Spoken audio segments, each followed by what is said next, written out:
एक महिला अपनी सास को लेकर हॉस्पिटल जाती है डॉक्टर को दिखाने के लिए, लेकिन उसने जो नंबर लगवाया हुआ था वो नंबर देर से लगता है, इसलिए नंबर शाम तक आता है।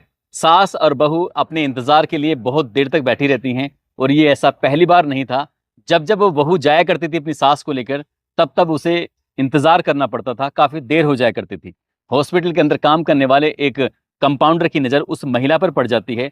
जब अगली बार वो महिला आती है तो उसका नंबर वो खुद ही अपनी तरफ से ऐड कर देता है, इसलिए इस बार उसको इंतजार नहीं करना पड़ा।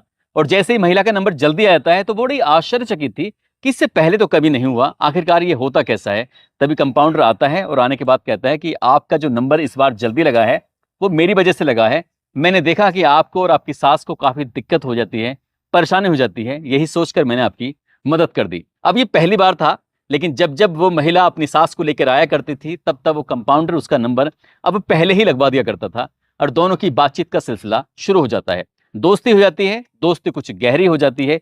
इसी बीच में वो महिला एक ऑफर देती है। वो कहती है कि जो उसका पति है वो प्राइवेट कंपनी में नौकरी करता है, लेकिन रात को देर से आता है। अगर तुम चाहो तो मेरे घर पर आ सकते हो। मेरी सास बीमार रहती है, वो एक कमरे में रहती है और मैं दूसरे कमरे में बिल्कुल अकेली रहती हूँ। अगर तुम्हें अच्छा लगे तो आ सकते हो।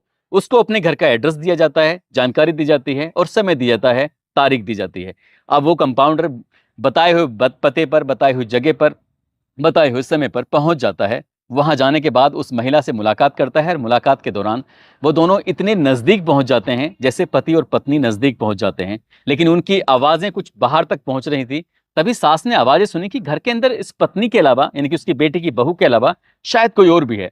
वो आकर जब देखती है झांक कर, तो वो महिला उस कंपाउंडर के साथ जब होती है तो सास को गुस्सा आ जाता है और यहीं से एक भयानक कत्ल होता है। एक नहीं, उसके बाद फिर एक और कत्ल होता है। दो कत्ल के बाद ये मामला फिर कोर्ट पहुंचता है और कोर्ट में जज को ये कहने के लिए मजबूर होना पड़ता है कि इस व्यक्ति को तब तक फांसी के फंदे पर लटका के रखा जाए जब तक कि इसके प्राण ना निकल जाएं। आज की इस कहानी को सुनने के बाद आप लोग भी सोचने पर मजबूर हो जाएंगे, आप भी सिहर जाएंगे कि इस दुनिया में कैसे कैसे प्रवृत्ति के इंसान रहते हैं। आदाब, नमस्कार, सत श्री अकाल। मैं उस्मान सैफी। आज की जो सच्ची घटना मैं आपको सुनाने जा रहा हूं, ये सच्ची घटना है गुजरात प्रदेश के जिला अहमदाबाद का एक थाना लगता है ओढ़व, जो कि अहमदाबाद से लगभग 12 किलोमीटर के आसपास है। बात कर रहा हूं 3 जून 2017 की रात लगभग 8 बजे के आसपास का वक्त हो रहा था। 33 या 34 साल का एक युवक जो कि दुबला पतला है, वो अचानक ही अपने घर के बाहर खड़ा हुआ है। मकान नंबर है D147। उसके कंधे पर एक थैला लटका हुआ है और थैले में कुछ सामान रखा हुआ था। वो पहले खड़ा होता है D147 के बाहर, कुछ इंतजार करते हुए उसकी बेल दबाता है। जैसे ही बेल दबती है, लेकिन पहली बेल पर कोई रेस्पॉन्स नहीं आता, कोई आवाज नहीं आती। उसके बाद फिर दोबारा से वो बेल दबाता है और जैसे ही बेल दबती है उसके बाद भी कोई रेस्पॉन्स नहीं आ रहा था। उसने फिर थोड़ा सा इंतजार किया और तीसरी बार फिर से बेल दबा देता है। जब तीसरी बार बेल दबाता है तब उधर से आवाज आ रही थी कि रुको, मैं खाना बना रही हूँ, आज लगता है कि तुम थोड़ा जल्दी आ गए हो। बस इतना कहना था। दरवाजा जैसे ही खुलता है, वो बुजुर्ग महिला थी। बुजुर्ग महिला ने, जिसका नाम होता है कंचन मोदी, कंचन मोदी, जिसकी उम्र लगभग 55 साल के आसपास होती है, दरवाजा खोलती है। सामने एक अनजान शख्स खड़ा हुआ था, उसके कंधे पर एक थैला लटका हुआ है। उसको देखने के बाद वो पूछती है कि तुम यहाँ क्या कर रहे हो, तुम कौन हो। इस तरह की जब बातें की जाती है तो वो अंदर जाता है। इससे पहले कि वो महिला चीखती चिल्लाती कुछ करती, वो अपने थैले में से कुल्हाड़ी निकालता है। कुल्हाड़ी को लोहे की तरफ से पकड़ता है और उसके पास जो डंडा लगा हुआ था लकड़ी का, उस डंडे को पूरी ताकत के साथ उस महिला के सर में मार देता है। जैसे ही उस महिला के सर में लगता है, महिला बेहोश होकर जमीन पर गिर जाती है। उसके बाद उस लड़के ने तत्काल प्रभाव से दरवाजे को बंद करता है, खिड़कियां बंद करता है, पर्दे गिराता है और पर्दे गिराने के बाद फिर वो बहुत ज्यादा गुस्से में आ जाता है। पहली बार तो उसने लोहे की तरफ से पकड़ा था, लेकिन अब की बार उसने लकड़ी की तरफ से पकड़ता है और एक के बाद एक कई बार उस बूढ़ी महिला के सर पर कर देता है और वो महिला खूनम खान हो जाती है। उसके जो सर था, उस सर के कई हिस्से हो जाते हैं। उसके बाद उसने उस महिला की उस लाश को टांगों की तरफ से पकड़ता है, खींचते हुए रसोई की तरफ लेके जाता है। रसोई में झांक कर देखता है तो कुछ सामान बन रहा था। उसने जो जो बर्तन था, उस बर्तन को देखा तो उसमें दाल उबल रही थी। उसने उस जलते हुए चूल्हे को बंद कर दिया और आराम से इत्मीनान से बैठ जाता है और बैठते हुए कई तरह की गालियां देता है, अजीब तरह की बातें करने लगता है। लेकिन उसके बाद फिर से उसे होश आता है। उसके बाद उसने फिर उस महिला को जब रसोई की तरफ लेके जा रहा था, तब उसने अपनी उसी थैले के अंदर से एक चाकू निकालता है और उस महिला के गले पर रेतना शुरू कर देता है। तब तक रेतता है जब तक क्या बिल्कुल वो अलग होने की स्थिति में नहीं पहुंच जाता। अब इसके बाद वो वहां से उठता है, उस उठने के बाद तार पर देखता है तो एक साड़ी सूख रही थी, साड़ी को उसे लेके आता है। उसे लाने के बाद आराम से जमीन पर बिछाता है। बिछाने के बाद उस महिला को उसकी गठरी बनाने की कोशिश कर रहा था, लेकिन गठरी बन ही नहीं पा रही थी। तो आखिरकार करे तो क्या करे।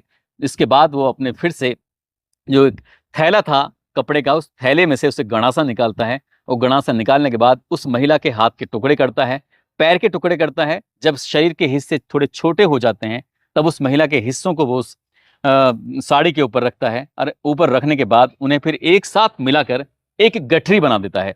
और जैसे ही महिला की गठरी बन जाती है, किचन के अंदर जो सीमेंट की स्लेब थी, उस स्लेब के नीचे उस गठरी को आराम से समेट कर रख देता है।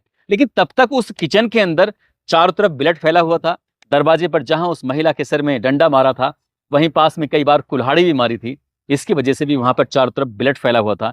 इसके बाद उसने उस ब्लड को साफ कर रहा था। किचन में जाता है, फिर किचन में साफ सफाई करता है। उसकी नजर पड़ती है दीवार पर, दीवार पर भी चारों तरफ ब्लड फैला हुआ है।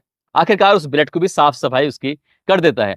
अब उसे लगता है कि वो पूरी तरह से साफ सफाई करके हट चुका है, सब कुछ ठीक हो चुका है, ओके हो चुका है। और इसी बीच में एक बार फिर से घंटी बज जाती है।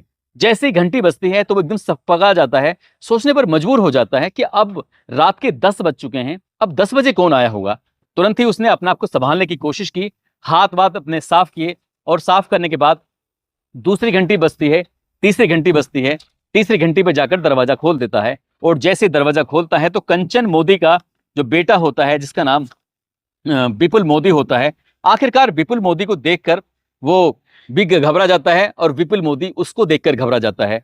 एक दूसरे से सवाल, खासकर विपुल मोदी पूछता है कि तुम यहां कैसे आए, तुम क्या कर रहे थे अंदर, इस घर के अंदर। जब इस तरह की बातें आती हैं तो वो कहता है कि मैं कुछ नहीं कर रहा था। इस तरह के बहाने लेता है। वो विपुल जैसे ही अपने घर के अंदर जाता है, वो पूछता है कि मेरी माँ कहाँ पर है। जैसे माँ के बारे में पूछता है, वो कहता है कि तुम्हारी माँ रसोई के अंदर है, किचन के अंदर है, जाकर देख लो, जाकर मिल लो, उनसे बातचीत कर लो। जैसे ही वो किचन की तरफ जा रहा था, इसी बीच में उस लड़के ने दरवाजे को तुरंत ही लॉक किया। लॉक करने के बाद वो पीछे से दौड़ता हुआ उस किचन में जाता है। जब किचन में जा रहा था तो रास्ते में ब्लड फैला हुआ था जो उसके पैर से लग चुका था, और किचन के अंदर भी उस गठरी से काफी ब्लड बह चुका था। अब ऐसी स्थिति में विपुल कुछ कह पाता, शोर मचाता, कुछ करने की कोशिश करता, लेकिन इससे पहले ही उसके सर पर एक के बाद एक लगातार कई कुल्हाड़ियों से जब वार कर दिए जाते हैं, तो उसके बाद उसको चीखने का, उसको चिल्लाने का, उसको शोर मचाने का कोई मौका नहीं मिलता। विपुल यहाँ दम तोड़ देता है। लेकिन जो कातिल होता है, अभी उसका जो दिल था, उसका दिमाग था, उसके शरीर था, वो ठंडा नहीं हुआ था। इसके बाद फिर से वो अपने सामान को लेके लग जाता है, कभी चाकू से, तो कभी गणासे से, तो कभी कुल्हाड़ी से। अब विपुल के भी वो शरीर के अलग अलग कई हिस्से कर देता है। घर के अंदर ही उसे एक बोरी मिल जाती है, बोरी लाता है और विपुल को भी उस बोरी के अंदर आराम से पैक कर देता है। जैसे विपुल को पैक करता है, जहां उसकी माँ की गठरी बांध कर रखी थी उस स्लेब के नीचे, ठीक वहीं उस स्लेब के नीचे विपुल का भी शव रख देता है। और फिर से उसे अपनी रसोई को साफ सफाई करनी थी। साफ सफाई करने के बाद वो आराम से तसल्ली से जाता है, अपने जो सामान थे, औजार थे, उन औजार से जिससे कत्ल किया था उनको वो साफ सफाई करता है, धोता है एक एक चीज को बड़ी तसल्ली से, आराम से। उसके बाद जहां जहां भी ब्लड उसको दिखाई देता है, वहां वहां वो साफ सफाई करता है। और देखते ही देखते कब रात के 11 बज जाते हैं उसको पता ही नहीं चलता। रात 8 बजे से उसने ये काम करना शुरू किया था और 3 घंटे हो जाते हैं, यानी कि रात के 11 बज जाते हैं। वो थोड़ा थक चुका था, इसलिए वो अपने कमर को आराम देने के लिए वहीं पास में एक पलंग पड़ा हुआ था, पलंग पर जाकर लेट जाता है। और जैसे ही पलंग पर लेटता है तो उसकी आंख लग जाती है, वो सो जाता है। उसे जब सुबह के लगभग 4:30 बजे के आसपास का वक्त हो रहा था, एकदम से हड़बड़ाते हुए उसकी आंख खुलती है। वो देखता है कि सुबह के 4:30 बज चुके हैं, यानी कि वो घटना शुरू होती है 3 जून 2017 की रात को। अब घटनाक्रम जो आगे समय बढ़ चुका था, वो 4 जून 2017 की सुबह लगभग 4:30 बजे के आसपास का वक्त हो रहा था। उसने अपने आप को भी संभाला, अपने उस थैले को संभालता है, थैले के अंदर वापस सामान रखता है और यहाँ सामान रखकर वो इस घर को बंद करता है और यहाँ से आराम से निकल जाता है, रफू चक्कर हो जाता है। अब इसके बाद एक एक करके कई दिन बीत जाते हैं। 3 की ये घटना थी, 3, 4, 5, 6, 6 तारीख की बात है। 6 जून 2017 की सुबह लगभग 8 बजे के आसपास का वक्त रहा होगा, जो इस घर के ठीक सामने, यानी कि D147 के ठीक सामने एक घर होता है, उसमें अशोक भाई प्रजापति रहते हैं। अशोक भाई प्रजापति को अजीब सी दुर्गंध आ रही थी, स्मेल आ रही थी। वो सोचते हैं कि आखिरकार ये कहाँ से आ रही है। तब वो इधर उधर देखने की कोशिश कर रहे थे अशोक भाई प्रजापति। उसके बाद आसपास के लोगों से पूछते हैं और देखते देखते उन्हें पता चलता है कि D-147 से ज़्यादा दुर्गंध आ रही है। आसपास के लोगों को भी इकट्ठा कर लेते हैं। अब इस घर को लगातार वो आहट करने की कोशिश कर रहे थे, खटका करने की कोशिश कर रहे थे, लेकिन कोई रेस्पॉन्स जब नहीं आ रहा था, तब वो मकान मालिक को संपर्क करते हैं, दिव्येश भाई जिनका नाम होता है। दिव्येश भाई को मौके पर बुलाते हैं और मौके पर बुलाने के बाद वो कहते हैं कि आपके घर से कुछ अजीब तरह की स्मेल आ रही है, जो किराएदार हैं आपके, वो किराएदार दरवाजा खोल नहीं रहे हैं। उसके बाद दिव्येश भाई मौके पर पहुंच जाते हैं और वो पुलिस को फोन करते हैं। तो इंस्पेक्टर NL देसाई अपनी टीम के साथ मौके पर पहुंच जाते हैं। तब तक दरवाजा खुला नहीं था। अब NL देसाई ने आसपास के लोगों की मौजूदगी में उस दरवाजे को जब खोलते हैं, अब दरवाजे के खुलने के बाद जब अंदर जा रहे थे, तो जाते जाते वो पहुंच जाते हैं उस रसोई में, उस किचन के अंदर, उस स्लैब के नीचे जो 2 गठरियां, एक बोरी में बंधी हुई, दूसरा साड़ी में बंधी हुई थी। अब उसके अंदर देखते हैं कि लाश थी, लेकिन किसकी थी? क्योंकि 3 दिन में उन लाशों की स्थिति पूरी तरह से बिगड़ चुकी थी, उनमें कीड़े पड़ चुके थे, लोगों का 1 सेकंड भी रुकना वहां पर दुश्वार हो रहा था, मुश्किल हो रहा था। अब इसके बाद दिव्येश से पूछा जाता है कि ये किसकी लाशें हैं? वो कहते हैं कि मुझे कोई जानकारी नहीं है, किसकी लाशें हैं? उन लाशों को बाहर निकालने के बाद देखा जाता है, इनके फोटो खींचे जाते हैं। तभी पुलिस एक FIR दर्ज करती है। IPC की धारा 302, 201, गुजरात पुलिस एक्ट 135/1 के तहत मुकदमा दर्ज कर लिया जाता है। दिव्येश से पूछा जाता है कि आखिरकार यहाँ कौन रहता था, इनके नाम पता क्या है, इनके बारे में कोई जानकारी जुटाई बताइए। तो बताते हैं कि उसके दूर के एक रिश्तेदार हैं, जो चाचा लगते हैं, नाम उनका सुरेश भाई है। सुरेश भाई का एक बार उनके पास फोन आता है। वो कहते हैं कि उनका बेटा है विपुल, जो कि उसकी नौकरी अहमदाबाद में लग गई है, इसलिए उसे घर चाहिए। तब मैंने, यानी कि दिव्येश ने, सुरेश भाई के कहने पर आकर उसके बेटे को घर दे दिया था। अब इस घर के अंदर उसने पूछा कितने लोग रहते हैं, तो बताया जाता है कि इस घर के अंदर कंचन बेन मोदी, यानी कि वो महिला जिसकी उम्र लगभग 55 साल के आसपास होती है, विपुल भाई मोदी जिसकी उम्र लगभग 36 साल के आसपास होती है, उसकी पत्नी सुजाता जिसकी उम्र लगभग 33 या 34 साल के आसपास होती है, और एक बेटी वैष्णवी। ये 4 सदस्य रहते हैं, लेकिन मौके पर 2 की लाशें मिल जाती हैं। 2 कहाँ हैं? अब ये भी एक सवाल था। आखिरकार जब इसके घर वालों से, बाकी लोगों से बातचीत की जाती है, तो इसके परिवार के लोगों तक ये सूचना दी जाती है कि आखिरकार ये सुजाता और वैष्णवी ये कहाँ हैं। तब पता चलता है कि सुजाता और उसके पति विपुल के बीच में झगड़ा हो चुका था, वो अपने मायके चली गई है। अब पुलिस ने उस सुजाता से संपर्क साधने की कोशिश की, उससे बातचीत करने की कोशिश की, तो महाराष्ट्र का एक जिला लगता है सतारा, सतारा की ही एक जगह लगती है शिवनगर, वो वहां के रहने वाली होती है। पुलिस इसे वहां से बुलवाती है और उससे पूछताछ करती है। पूछताछ के बाद जब उससे सख्ती से पूछा जा रहा था, शुरुआत में वो इधर उधर की बातें कर रही थी, लेकिन जब सख्ती से पूछा जा रहा था तो उसने बताया कि कुछ साल पुरानी बात है, उसके पति की मौत हो जाती है और उसी पति से उसको एक बेटी पैदा होती है। अब उसकी शादी दूसरी जगह हो नहीं रही थी। तभी पता चलता है कि विपुल जो है, उसकी भी शादी किसी से नहीं हो पा रही थी, इसलिए दोनों का आपस में रिश्ता तय होता है। और रिश्ता तय होने के बाद कुछ दिन के बाद पता चलता है कि विपुल की नौकरी अहमदाबाद में लग चुकी है, प्राइवेट कंपनी में नौकरी कर रहा है। तो वो अपने पति, अपनी बेटी और अपनी सास के साथ यहीं पर आने के बाद ओढ़ब में रहना शुरू कर देते हैं, D-147 वाले मकान के अंदर आराम से रह रहे थे। सास बीमार होती है और सास को उसे लेके जाना पड़ता था ओढ़ब के एक श्री राम हॉस्पिटल के अंदर। वहां जब लेके जाती थी तो वहां एक व्यक्ति से दोस्ती हो जाती है, जिसकी उम्र लगभग 34 साल के आसपास होती है और नाम उसका होता है बलदेव सिंह चौहान।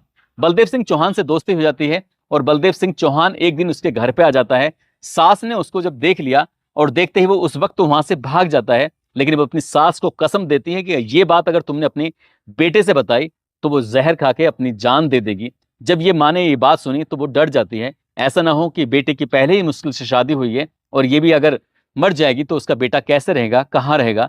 तब ये बात किसी को बताती नहीं है और ऐसे ही वक्त आगे बढ़ने लगता है। जैसे वक्त आगे बढ़ रहा था, अब बलदेव सिंह चौहान की हिम्मत बढ़ने लगती है और उसकी जो बेटे की बहू थी सुजाता, उसकी भी हिम्मत बढ़ने लगती है। जब बलदेव सिंह का मन करता था तब वो घर आता था, उसके साथ शारीरिक संबंध बनाया करता था। सास चाहकर भी कुछ कर नहीं पाती थी, कुछ कह नहीं पाती थी। आखिरकार ये सब ऐसे चलता रहता है। लेकिन एक दिन विपुल काम से जल्दी आ जाता है और उसने अपनी आंखों से अपनी पत्नी को उस व्यक्ति जो कि कंपाउंडर होता है उसके साथ आपत्तिजनक स्थिति में देख लिया था।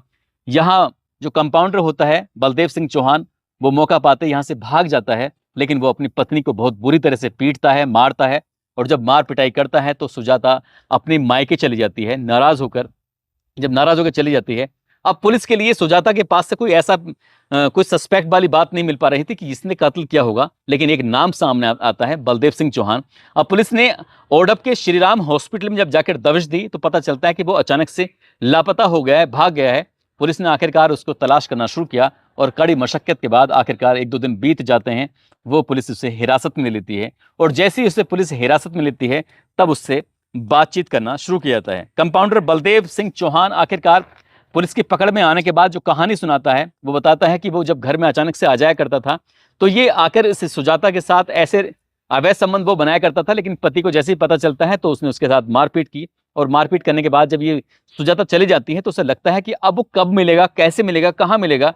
तभी वो गुस्से में आता है और 29 मई 2017 की शाम को जब वो घर पहुंचता है और जाकर उसकी सास से बातचीत करता है, यानी कंचन मोदी से बात करता है और जाकर कहता है कि तुमने अपनी बहू को क्यों भेज दिया, तो वो इतना गुस्सा करने लगती है, उससे गाली देती है कंपाउंडर को, उस पर हाथ छोड़ देती है और कंपाउंडर को बहुत ज़्यादा गुस्सा आ जाता है। कंपाउंडर यहाँ से जाता है और रास्ते में जब जा रहा था तभी उसको कुल्हाड़ी खरीदता है, चाकू खरीदता है, गणासा खरीद लेता है और गणासा खरीदने के बाद आराम से चला जाता है और उसे मौका मिलता है 3 जून 2017 की शाम लगभग 8 बजे के आसपास वो घर आता है, पहले माँ का कत्ल करता है, फिर बेटे का कत्ल कर देता है। पुलिस के सामने वो अपने जुर्म को कबूल कर लेता है, पुलिस उसे गिरफ्तार करके जेल भेज देती है। 24 अगस्त 2017 को इस मामले में अहमदाबाद की कोर्ट में चार्जशीट दाखिल कर दी जाती है। कई साल तक केस चलता रहता है। दोनों पक्षों के वकील अपने अपने क्लाइंट के लिए लगातार कोशिशें कर रहे थे उन्हें बचाने की, लेकिन एक पक्ष हार जाता है और एक पक्ष सारे सबूत इकट्ठा करके जज साहब के सामने रख देता है। 8 जुलाई 2024 को आखिरकार बलदेव सिंह चौहान को दोषी मान लिया जाता है और उसके बाद फिर 10 सितंबर 2024 को सेशन कोर्ट की तरफ से इस मामले में फैसला आता है और इसे दुर्लभतम केस माना जाता है और जज साहब ये कह उठते हैं कि इस व्यक्ति को तब तक फांसी के फंदे पर लटका के रखा जाए जब तक इसके प्राण न निकल जाएं। इसने अपनी हवस को पूरी करने के लिए एक बुजुर्ग महिला को और उसके बेटे को जो उसका ख्याल रखता था उसको हमेशा हमेशा के लिए, और वो भी बहुत दर्दनाक तरीके से मारा है, इसलिए इसको जीने का कोई अधिकार नहीं है। हालांकि जो बचाव पक्ष का वकील होता है उसने तमाम तरह की दलील दी थी, लेकिन वो दलील उसकी काम नहीं आती है। दोस्तों, इस पूरे घटनाक्रम को सुनाने का उद्देश्य किसी को परेशान करना नहीं है, किसी का दिल दुखाना नहीं है, बल्कि आपको जागरूक करना है, आपको सचेत करना है, आपको बताना है कि इस तरह से कोई भी जो अनचाहे रिश्ते बन जाया करते हैं, जैसे इस सुजाता का इस बलदेव सिंह चौहान के साथ ऐसा रिश्ता बना था और उस रिश्ते में उसने कहीं ना कहीं अपना अधिकार मान लिया था। वो जब चाहता था तब उसके पास आता था और ये सास उसको बर्दाश्त नहीं करती थी। उसका बेटा ने जब उसे पता चलता है तो बेटा बिल्कुल ही बर्दाश्त नहीं करता और उसके साथ फिर मार पिटाई जैसी नौबत आ जाती है और उसके बाद एक के बाद एक 2 कत्ल हो जाते हैं, वो भी बहुत भयानक रूप में। दोस्तों, आप सब लोग अपना ख्याल रखें, सुरक्षित रहें। जय हिंद, जय भारत।